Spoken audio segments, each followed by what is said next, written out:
viendo en la pantalla, todos ellos tienen rosácea. Una zona eritematotelangiectasia, otra con pápulas y pústulas, otra con una tendencia franca a la rinofima, otra con compromiso ocular. Y entonces a uno se le hace un poco difícil pensar de que la etiopatogenia es exactamente la misma para todas las manifestaciones que tiene la rosácea. O realmente es un mecanismo mucho más complejo del que uno va pensando, o realmente tiene que haber algo que determine por qué cada paciente tiene una expresión diferente de rosácea, porque ninguna de estas, a pesar de que muy rápidamente podemos hacer el diagnóstico, ninguna de estas tiene un parecido realmente típico la una con la otra. Entonces, cuando uno analiza la etiopatogenia de la rosácea, tiene que hacerlo críticamente pensando qué es lo que determina este tipo de alteración. Y resulta que a pesar de que en la etiopatogenia hemos ido avanzando poco a poco en el transcurso del tiempo, a uno no deja de preocuparle muchas cosas. Por ejemplo, esa misma cara de desazón que tiene Ten Bogaert en esa imagen de Rembrandt, se me vino a mí cuando me entero de ciertas cosas que van apareciendo en el transcurso del tiempo. Primero, por ejemplo, saber de que no es el Demodex folliculorum o cualquier Demodex folliculorum en el que está digamos, involucrado en la etiopatogenia de la rosácea, sino que tiene que ser un Demodex folliculorum que dentro de su intestino tenga un Bacillus olenorius. ¿Será en todos los casos? ¿Será simplemente un hallazgo? ¿Será otro artista que aparece dentro de la etiopatogenia de la rosácea? De todas maneras, ahora se dice que tiene que existir ese bacilo dentro del intestino del Demodex para que pueda tener un cierto fin en la etiopatogenia de la rosácea. Y la misma cara de desazón y de asombro, ¿no es cierto?, uno puede sentir cuando piensa de que el Helicobacter pylori, no solamente es el Helicobacter pylori, cualquiera que encontramos en el intestino, un gatillante de la rosácea, sino que tiene que ser el Helicobacter pylori que tenga un gen CAGA para que realmente esté involucrado en la etiopatogenia. No solamente en la de la rosácea, sino también en de las gastritis. Y es por eso que encontramos una gran cantidad de pacientes portadores de Helicobacter pylori, en los cuales no todos los Helicobacter pylori son responsables de enfermedad, como no lo es tampoco cuando hablamos de rosácea. Solamente es un grupo de Helicobacter pylori los que pudiesen estar relacionados con la etiopatogenia de la rosácea. Y también uno se llena de asombro cuando sabe que existe un sobrecrecimiento de unas bacterias muy pequeñas en el intestino, que se llaman SIBO, que también son gatillantes de la rosácea. Entonces, la cara de la rosácea, de la etiopatogenia, tienen un lado que todavía no hemos podido determinar y que es nuestra obligación determinar, porque de eso nos va a servir para poder hacer un buen tratamiento de la enfermedad. Entonces, X clínica.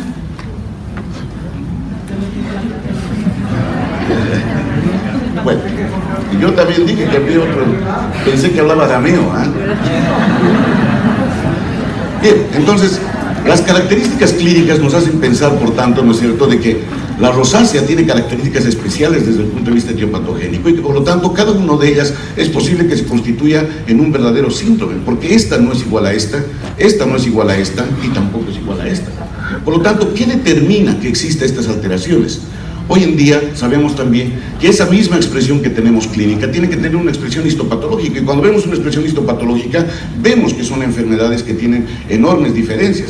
La primera, por ejemplo, van a haber lesiones donde hay una gran dilatación vascular, donde existe un proceso inflamatorio, etc. Y esa es una rosácea eritematotelangiectasia, y en nada se parece histopatológicamente a esta pápula pustulosa donde existe una hipertrofia de las glándulas sebáceas y una gran cantidad de infiltrado inflamatorio. Y tampoco se parece en nada en esta que va a tener una tendencia rinofimatosa, en la cual hay una destrucción de la glándula sebácea, hay un reemplazo de toda una destrucción completa, hay una forma de formación casi de un granuloma para ser reemplazado por supuesto después por un fenómeno fibrótico.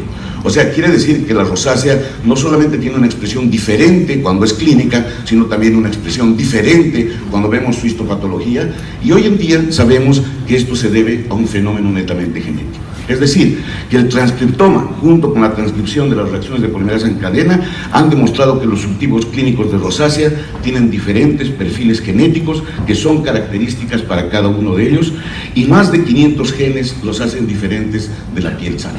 Por lo tanto, el hecho de que tengamos uno u otro tipo de rosácea va a depender muchísimo de esa cuestión, de ese transcriptoma genético, ¿no es cierto?, que tenemos involucrados para poder desarrollar la enfermedad.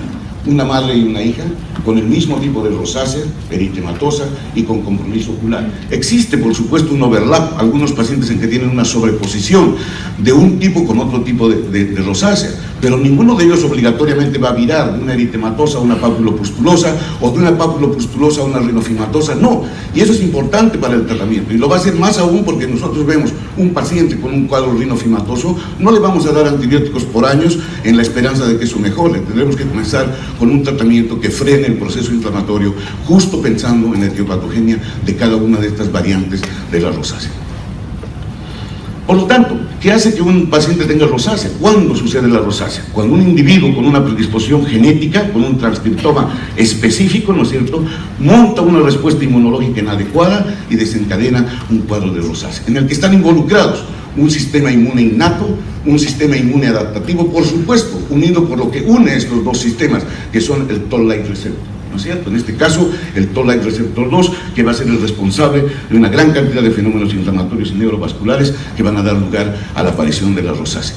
¿Por qué es buena la ivermectina? Me dirán ustedes. No, porque mata al Demodex, porque destruye el este. No, porque la ivermectina actúa aquí, inhibiendo el Toll-like receptor 2 y por lo tanto frenando toda esta cascada inflamatoria, y es por eso que tiene un buen efecto, al igual en una forma eritematotelangiectasia como puede tenerla en una rosácea papulopustulosa, y eso es importante tenerlo por supuesto en cuenta. Por lo tanto, una rosácea necesita una gran cantidad de factores etiopatogénicos para ser gatillada. ¿Qué están?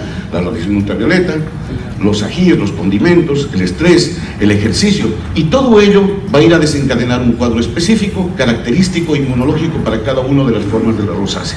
En el caso, por ejemplo, de las rinofimatosas, habrá involucrados, digamos, los factores de crecimiento de fibroblastos, ¿no es cierto?, porque van a llegar a la larga a producir un fenómeno fibrótico a nivel de ese tipo de rosácea. Y no será el mismo, ¿no es cierto?, el que produzca los cuadros, por ejemplo, de cuadros eritematosos, en los cuales estarán involucrados otro tipo de fenómenos, especialmente los receptores vanílicos y los receptores de aquina, que son otro tipo de receptores que van a desencadenar todos esos procesos inflamatorios vasculares. Por lo tanto, cada una de las rosáceas tendrá una personalidad clínica, una personalidad histopatológica y una personalidad también de tipo inmunológica o inflamatoria, dependiendo de ese transcriptoma que ha definido qué tipo de rosácea va a tener ese paciente. Así de importante, digamos, es el cuadro. Por lo tanto, tenemos que pensar definitivamente que hay una predisposición genética, que hay gatillantes ambientales, que hay agentes vivos, exógenos y endógenos que son capaces de desencadenar la aparición del Toll-like receptor 2, de que esto va a inducir procesos de vasodilatación, disregulación neurovascular, alteraciones del sistema inmunológico, proteasas, en fin, todo un sinfín de receptores que van a dar lugar a un proceso inflamatorio importante en el cuadro de la rosácea. Pero en el caso de los fimatosos, por ejemplo, como ven ustedes ahí, va a haber angiogénesis, disregulación linfática, linfedema, fibrosis, y van a llevar a una rosácea fimatosa. Por lo tanto, tienen una personalidad, cada una de estas formas o variantes de rosácea tiene una personalidad propia en todos los aspectos clínicos de la misma enfermedad. Todo esto gatilla la aparición de la rosácea en un paciente, por supuesto, con una predisposición genética, y es lo primero que nosotros vamos a tratar de evitar que el paciente haga para evitar la evolución del cuadro, ¿no?